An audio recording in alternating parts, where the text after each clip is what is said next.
Result अच्छे, मुनाफा बढ़ा, बड़े बड़े ब्रोकरेज ने बाय की सलाह भी बरकरार रखी, लेकिन फिर भी आज एचडीएफसी बैंक से लेकर एक्सिस बैंक और कोटक महिंद्रा बैंक जैसे दिग्गज शेयर आज ताश के पत्तों की तरह क्यों बिखर गए।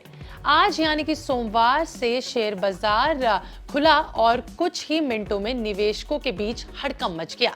सेंसेक्स टूटा और वहीं निफ्टी फिसल गया और सबसे ज्यादा मार बैंकिंग शेयरों पर रही। आखिर ऐसा क्या हुआ कि मजबूत रिजल्ट भी शेयरों को गिरने से नहीं बचा सके? क्या इसके पीछे सिर्फ बैंकिंग सेक्टर जिम्मेदार है या फिर मिडिल ईस्ट में बढ़ता युद्ध, $90 के पार पहुंचता कच्चा तेल और एशियाई बाजारों की भारी गिरावट भी इसकी वजह बनी? आज इस वीडियो में हम इसी के बारे में चर्चा करेंगे और आपको बताएंगे कि बाजार में आई इस बड़ी गिरावट के पीछे आखिर कौन कौन से कारण हैं और आज कौन से शेयरों में बहुत ज्यादा तूफान नजर आया और अगर आगे निवेशकों को किन बातों पर नजर रखनी चाहिए। चलिए शुरुआत करते हैं। नमस्कार, मैं आपके साथ अनीशा और आप देख रहे हैं बिस्तर। सप्ताह के पहले कारोबारी दिन भारतीय शेयर बाजार की शुरुआत बेहद कमजोर रही। बीएसई सेंसेक्स अपने पिछले बंद 78,150 के मुकाबले लगभग सपाट खुला, लेकिन शुरुआती 5 मिनटों के भीतर ही 600 अंकों से ज्यादा टूटकर 77,500 के आसपास के स्तर पर पहुंच गया। सुबह 10 बजे के करीब सेंसेक्स 600 अंकों से ज्यादा गिरावट के साथ 77,500 के आसपास ट्रेड करता भी नजर आया। वहीं आपको बता दें कि निफ्टी भी पिछले बंद 24,330 के आसपास के मुकाबले कमजोरी के साथ 24,190 के स्तर पर खुला था और सुबह 10 बजे के करीब 150 अंकों से ज्यादा टूटकर करीबन 24,180 के आसपास कारोबार करता दिखा। लेकिन इस गिरावट का सबसे बड़ा झटका बैंकिंग सेक्टर को लगा है। आपको आगे बताते हैं कि आखिर क्या हुआ है। देखिए, सोमवार की गिरावट में बैंकिंग शेयर सबसे कमजोर कड़ी साबित हुए। सबसे ज्यादा झटका उन्होंने ही झेला। एक्सिस बैंक का शेयर 4.86% टूट गया। एचडीएफसी बैंक में 4.56% की गिरावट देखी गई। कोटक महिंद्रा बैंक का शेयर भी पीछे नहीं रहा, उसमें भी 2.94% की गिरावट देखने को मिली। मिड कैप बैंकिंग शेयर भी बिकवाली से नहीं बच सके और उसके अंदर येस बैंक 2.37% नीचे कारोबार करता नजर आया। वहीं एयू बैंक की बात की जाए, एयू स्मॉल फाइनेंस बैंक की, तो वो भी करीबन 1.56% की गिरावट के साथ नीचे रहा। फेडरल बैंक का शेयर भी 0.74% टूट गया।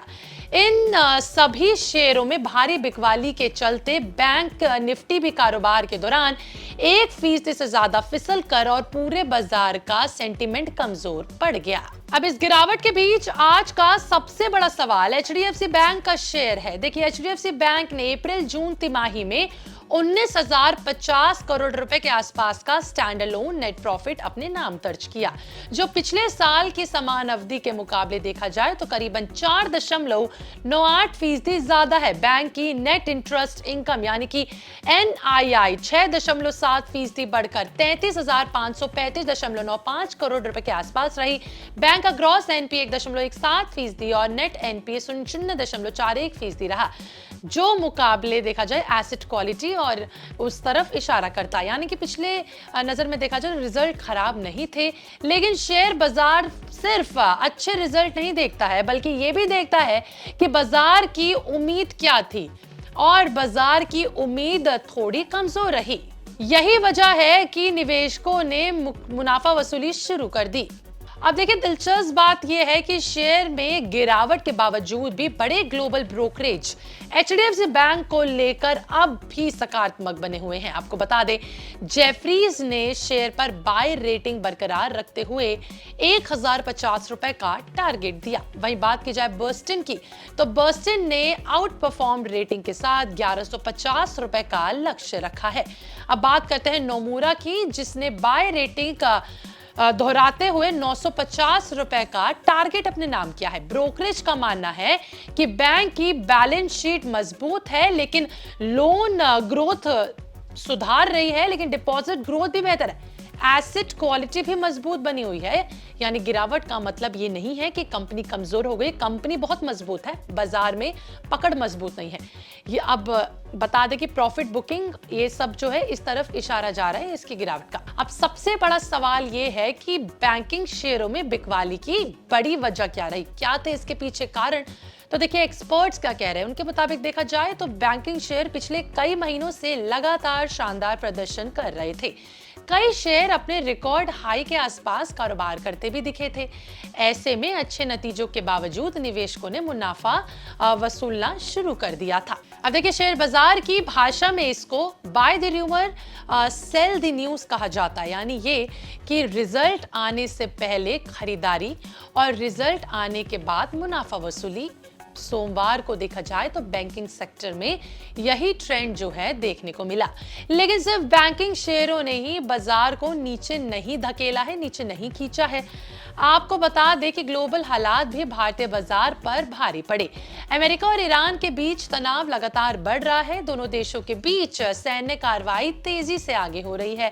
हॉर्मुज स्ट्रेट को लेकर चिंता बढ़ गई है और अमेरिका की ओर से ईरानी बंदरगाहों पर दबाव बढ़ने की, खरीदने की जो जो खबरें हैं निवेशकों को चिंता बढ़ा रही है। इसका सीधा असर जो है कच्चे तेल की कीमतों पर भी देखने को मिला। ब्रेंट क्रूड ऑयल की कीमत $90 प्रति बैरल के आसपास तक पहुंच गई। भारत अपनी जरूरत का देखिए बड़ा हिस्सा जो क्रूड ऑयल का है वो बाहर से आयात करता है। ऐसे में तेल महंगा होने का मतलब है आयात बिल बढ़ना, महंगाई बढ़ने का खतरा होना और कंपनियों की लागत में इजाफा होना। और यही वजह है कि निवेशक ने जोखिम वाले जितने भी एसेट्स हैं उनसे दूरी बनानी शुरू कर दी। इसीलिए शेयर बाजार पर जो है इसका असर सीधा सीधा देखने को मिला।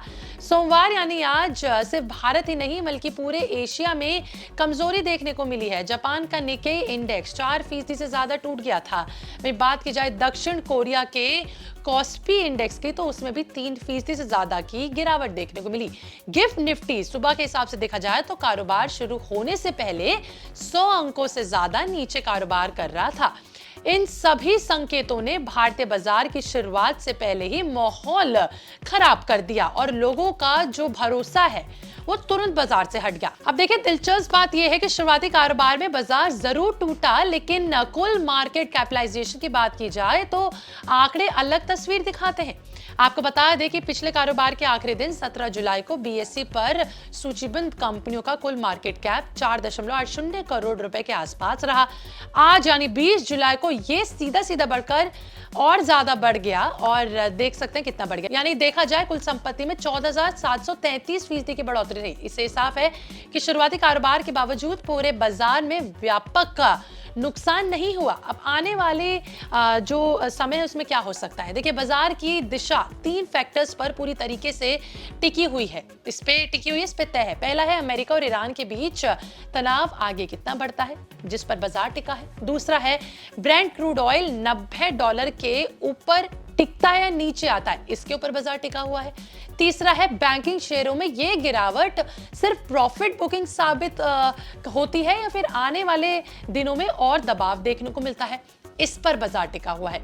अगर मिडिल ईस्ट में तनाव कम होता है और कच्चे तेल की कीमतें नीचे आती हैं तो बाजार में तेजी फिर से वापस आ सकती है, वरना ऐसा नहीं होगा। लेकिन क्योंकि युद्ध और बढ़ेगा तो निवेशकों को आने वाले दिनों में उतार चढ़ाव सामना करना पड़ेगा, जिस वजह से वो शेयर बाजार से दूरी बनाएंगे और सीधा सीधा सोना चांदी में जाएंगे। अब कुल मिलाकर देखा जाए तो सोमवार की यानी आज के गिरावट के पीछे सिर्फ एक वजह बिल्कुल नहीं थी। बैंकिंग शेयरों में प्रॉफिट बुकिंग, एचडीएफसी बैंक के नतीजों का उम्मीद से थोड़ा कमजोर रहना और मिडिल ईस्ट में बढ़ता तनाव, 90% के ऊपर पहुंचा कच्चा तेल और एशियाई बाजारों की भारी बिकवाली, भारी गिरावट, इन सभी कारणों ने मिलाकर भारतीय बाजार को आज दबाव में आकर छोड़ दिया। अब सवाल आपसे, क्या आपको लगता है कि जो बैंकिंग शेयर में आई ये जो गिरावट है खरीदारी का मौका है या फिर अभी और गिरावट देखनी बाकी है? आपको क्या लगता है कमेंट सेक्शन में जरूर बताइएगा। मिलते हैं अगली वीडियो में, बने रहें बिस्तक के साथ।